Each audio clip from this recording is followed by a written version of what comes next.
preferoja që si të shtymë të ligjin për Ministrinë e Jashtme se duhet ministër dhe ne duhet kishim atë kryetarin e KQZ-s. E kuptoj që ka shumë punë ai dhe nuk vjen dot komisioni e ligjeve. E kuptoj dhe ne që jemi bërë si lëng groshi këtu që vinë gjithë titullarët e pse kërkojmë fonde, kërkojmë miratimin nga ne këtu, as të njojnë fare të vinë, por megjithatë, kjo jo për fajin tuaj, po këtë kisha për më tepër për kryetarin e komisionit ligjeve. Zakonisht e mirë është viti titullari që të na bëjnë një kështu relacion, mos flasë edhe kaq shkurt se mirë është edhe njerëzit na ndjekë, na dëgjojnë. Tani një pyetje kam. Më tepër pyetje, po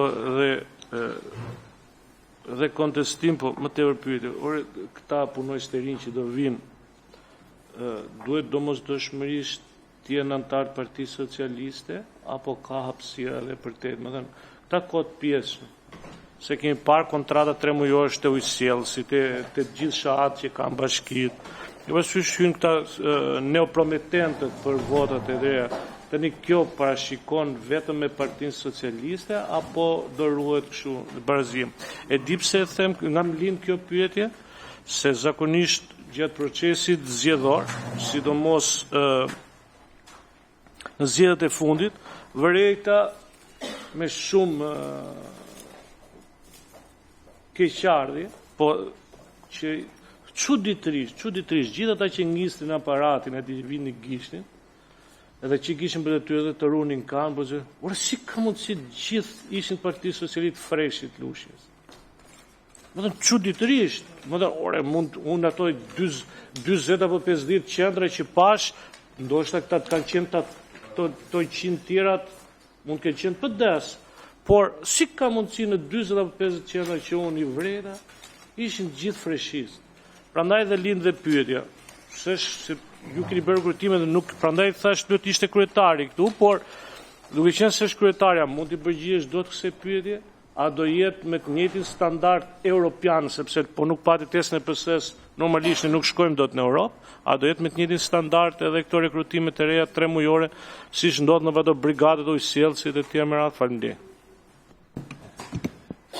Përpara se sa t'ja kaloj fjalën zonjës Josifi, në lidhje me mos prezencën e kryetarit komisionit qendror zgjedhjeve zotit Celibashi sot në komision.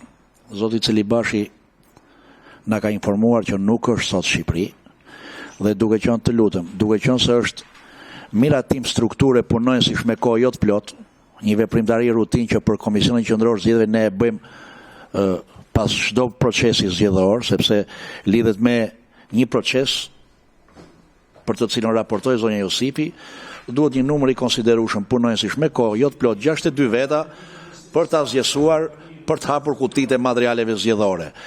Dhe unë çmava që për të mos e penguar punën e këtij komisioni, kryesisht me strukturat merren stafët e komisionit qendror zgjedhjeve, e futa në rend të dite, edhe pse komisioneri më ka njoftuar dje që nuk është sot në Shqipëri. Sepse zoti Celibashi në përgjithësi, sa herë është kërkuar në komisionin ton, ka ardhur edhe ka qenë prezent për çdo çështje që kemi të pasur me komisionin qendror zgjedhjeve. Ato që kishte të bëjë me projekt ligjin për shërbimin e jashtëm dhe për të cilën ministria nuk ishte në Shqipëri, unë e hoqa nga rendi ditës sepse do të jetë ministria për punë të jashtme dhe Europën që ta prezantoj projekt ligjin. Kështu që nuk shoh ndonjë problem këtu.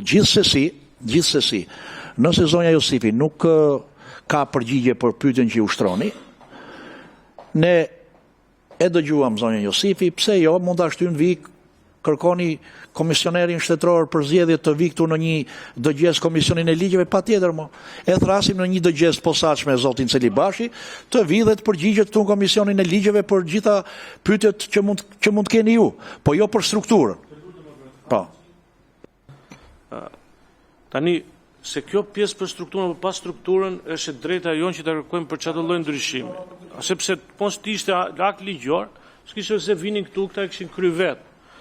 Tani dhe kur te ligji që the se citove ministrën, po e ke lexuar se të ka ardhur një shkresë nga Këshilli i Ambasadorëve të Shqipërisë, pikërisht për punën e kësaj to me staf kulla strukture mërziten ata çka atë. Edhe ata, apo jo. Kështu që kur mërziten dhe ata dhe kur tek Këshilla Ambasadorëve që janë të prekur direkt dhe ne tek KQZ-mi po të prekurit direkte, se ta thash konstatimi që na ndodh. Si ka mundësi që llojnë gjithë fshista? Ka që dhe s'ka ndonjë gjë të keqe. E kupton? Sepse kjo drejt për drejt, e KQZ prekimi ne si subjekte politik, si shpreken ambasadorët që të kanë çurë ty letër, te ligji për Ministrinë e Jashtme, ashtu prekim edhe ne drejt për drejt nga komisioneri për gjithë ndryshimet që janë bërë. Ja kaq, s'ka ne zapmet madh, prandaj duhet jetë dëgjes. Ai ka atje po i rref aty te dëgjes aty dhe i shkruaj ti sot do vi. Po çfarë bën? Mo bëhet, hot vinte sot ai vije. Ç'do vije? Ai po kalon sot do vi gaj. Zonja Josifi.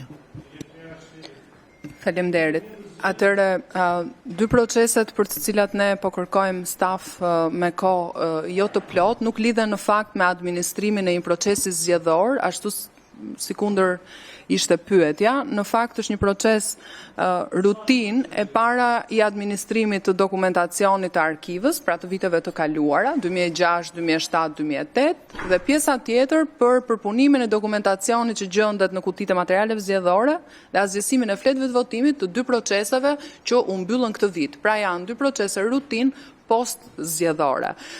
Gjithë procesi i rekrutimit edhe pastaj marrëdhëniet e punës në këtë rast të këtij personeli me Komisionin Qendror të Zgjedhjeve ndodhin bazë të kodit të punës. Ne bëjmë shpalljen në faqen zyrtare të internetit të KQZ-s, marrim aplikimet, thjesht për t'ju sqaruar për kozjatjen, personat të cilët do të merren me hapjen e kutive dhe asgjësimin e fletëve kanë një periudhë më të shkurtuar të punësimit me kohë të pjesshme në KQZ, nga 2 deri në 6 muaj, ndërkohë që pjesa e arkivimit 8 muaj. Thjesht do bëhet administrim dokumentacioni dhe do t'i dërgohet arkivit qendror. Sa i takon stafit që angazhohet në qendrat e votimit, nëse e kuptova qartë pyetjen tuaj, besoj që mund të adresohet në momentin që Komisioni Qendror i Zgjedhjeve do të raportojë dhe zoti Celibashi do të jetë vetë për veprimtarinë e KQZ-s të vitit 2025. Faleminderit. Po, zoti Goreshi. Shko, të lutem, atë pyetjes time referoju siç e bëj.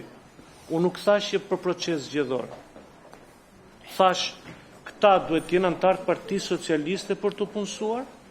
Një ta mbaroj dhe idenë që ta kuptosh mirë pyetjen. Unë nuk të thash, a do jetë mora një paralelizëm me procesin zgjedhor, por ju referova pikërisht kësaj. Dhe e dyta, nuk është një proces edhe arkiva në vetvete, ruajtje dokumentacionit, përpunimi dokumentacionit, se dhe arkivat në vetvete kanë dhe ata një ligj, një tobe stafkullar ligji. Edhe ne po rekrutojmë ca, hajtë që do djegim fleta. Në qoftë se do rekrutojmë ca, hajtë që do djegim fleta, marrim i sop këtu te parlamenti dhe ngrofim me të mana dhe djegim letrat. Ose është kështu.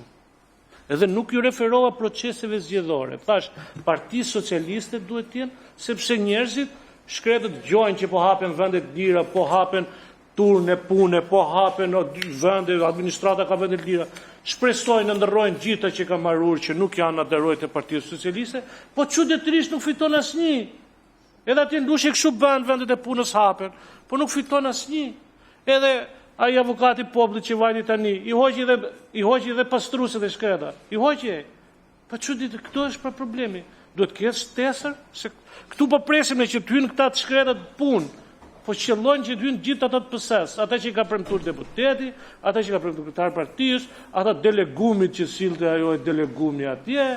Ja këta ti mos bëni kështu sikur habiteni, sikur jetoni në vend që s'ndodh kjo tani, se drejtë ta haj, kështu po ndodh për ditë.